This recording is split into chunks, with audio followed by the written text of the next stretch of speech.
बच्चों पहले समझ लेते हैं फर्क indefinite integration and definite integration का. Then we will discuss the three methods of definite integration.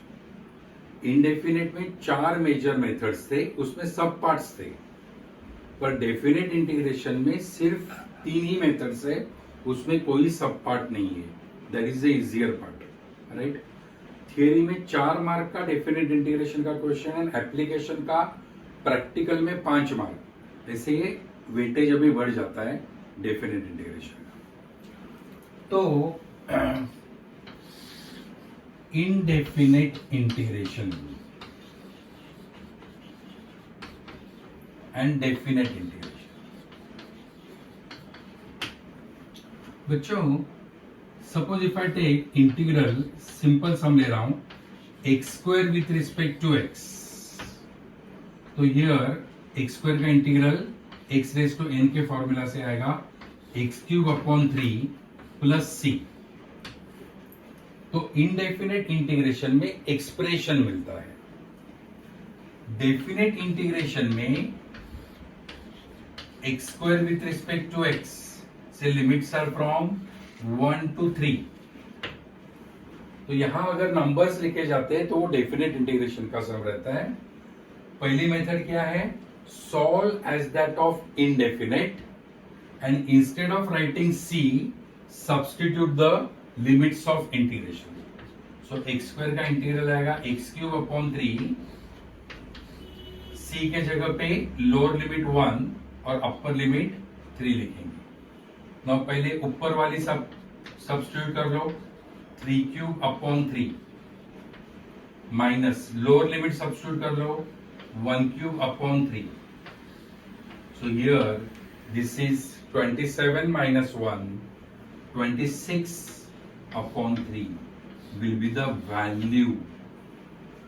तो इनडेफिनेट में एक्सप्रेशन मिलता है, डेफिनेट में वैल्यू मिलती है.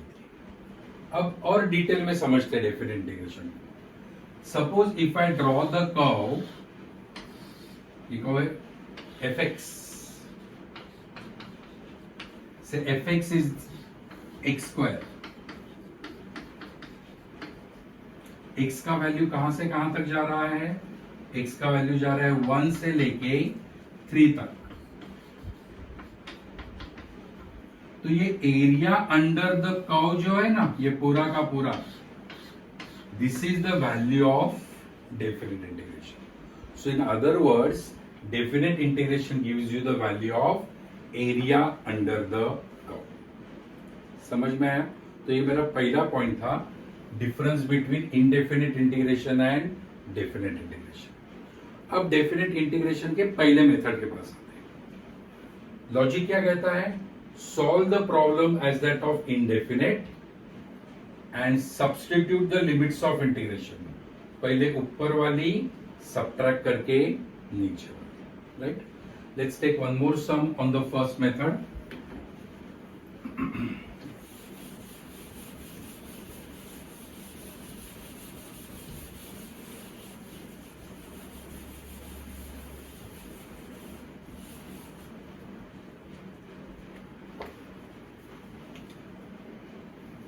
Model 2.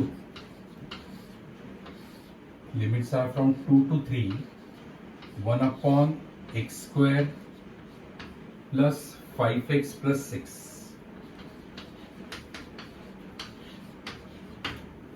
तो जो डेफिनेट के पहले मेथड में आपके इनडेफिनेट के सब पार्ट्स को रिवीजन मिलता है. आपको कौन सा पार्ट है ये, 1 upon ax square plus bx plus c.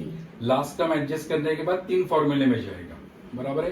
1 upon x square plus A square, 1 upon A tan inverse of x upon A, 1 upon x square minus A square, 1 upon 2a log of modulus of x minus A upon x plus A, and 1 upon A square minus x square, 1 upon 2a log of modulus of A plus x upon A minus x. तो उधर तक तो जाना ही है, सिर्फ आपको limits substitute करने हैं. तो डेफिनेट इंटीग्रेशन में वैल्यू सब्स्टिट्यूट करते समय संभाल के, वहां गलती होने की संभावना है. So last term is middle term square upon 4 into first term. तो लास्ट टर्म 25/4 होना चाहिए.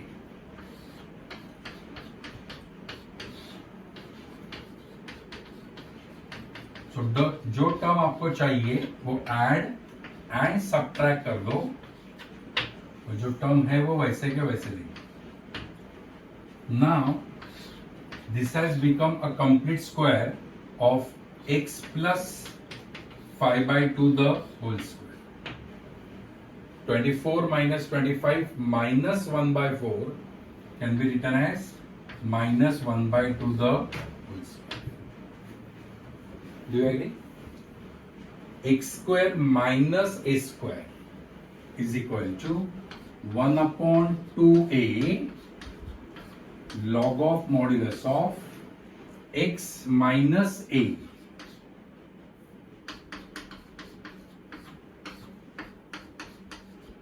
upon x plus a.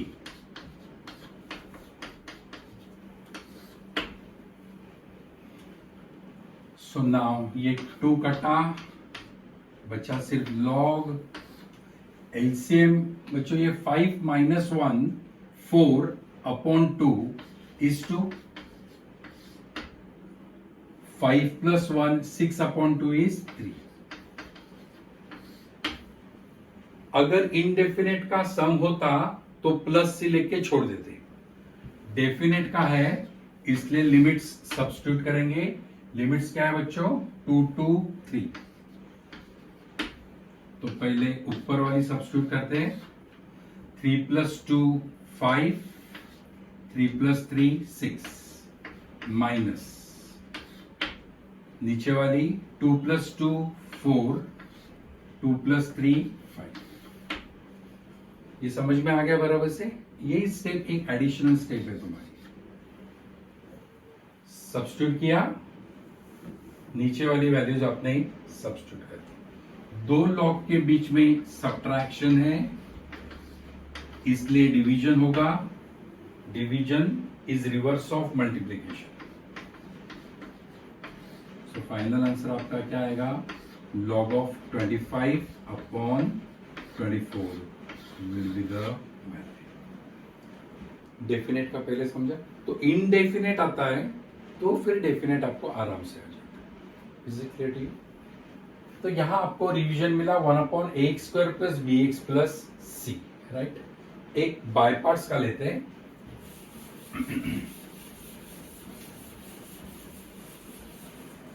Bye parts का रिवीजन हो जाएगा आपका.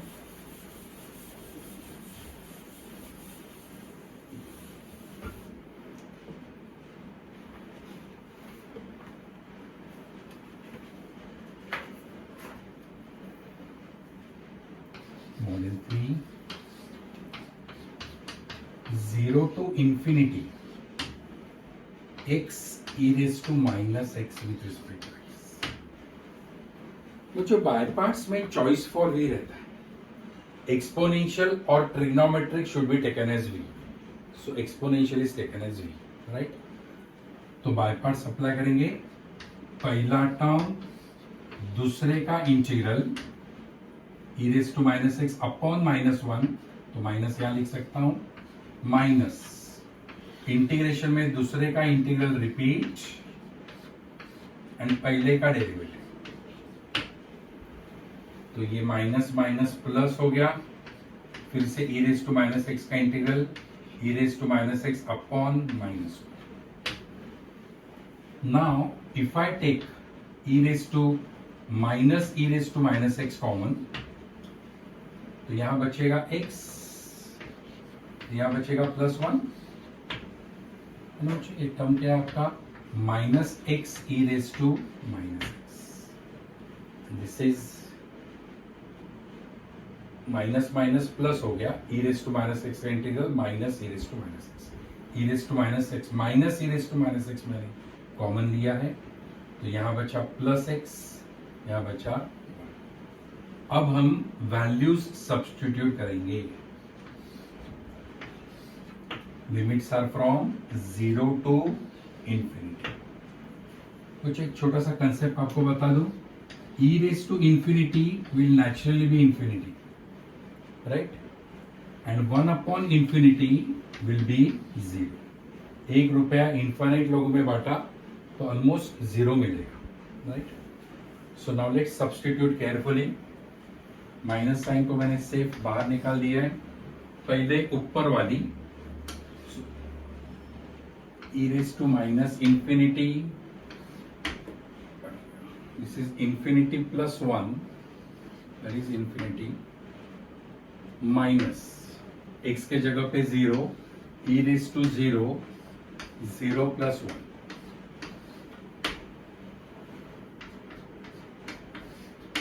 बच्चों ये infinity upon e raise to infinity, e raise to 0 is 1 और ये आ गया 1। अब ये हो गया infinity upon infinity is indeterminate form, और उसकी वैल्यू हम लोग लेते हैं 1। Just a minute, limits are from 0 to infinity, x e raise to minus x। पहला टर्म दूसरे का इंटीग्रल माइनस दूसरे का इंटीग्रल रिपीट पहले का डेरिवेटिव, सो ये minus x e raise to minus x, minus minus plus हो गया। Now I have taken e raise to minus x common, just थोड़ा सा, या minus e raise to minus x मैंने common लिया, तो यहाँ तो पक्का 1 बचेगा, यहाँ तो पक्का x बचेगा। इंफिनिटी प्लस 1 आ रहा है। लिमिट्स को जरा चेंज कर देते, 0 टू 2 कर देते। चलो तो इधर तक सेम आएगा, यहाँ 0 टू 2,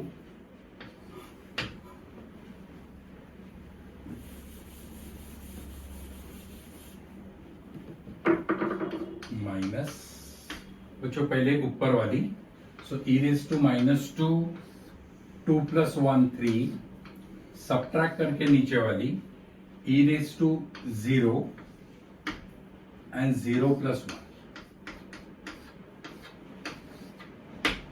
चेक करो, माइनस को बाहर रखते हुए पहले ऊपर वाली वैल्यू सब्स्टिट्यूट करी, सब्ट्रैक्ट करके नीचे वाली, so this is minus 3 upon e square, e raise to minus 2 can be written e square, e raise to 0 is 1, 1 into 1 is 1, minus को अंदर डाल दिया तो 1 upon 1 minus 3 upon e square will be the final. समझ में आ रहा है? समझे? So you have change the limits 0 to 2। तो यहाँ आपकी मेथड 1 खत्म होती है। लॉजिक क्या कहता है बच्चों? Solve the problem as that of indefinite. यहाँ मैंने कैसे सॉल्व किया? बाय पार्ट्स से किया, and then substitute the limits of integration. तो ये आपके डेफिनेट इंटीग्रेशन की पहली मेथड खत्म होगी। ठीक है, थैंक यू।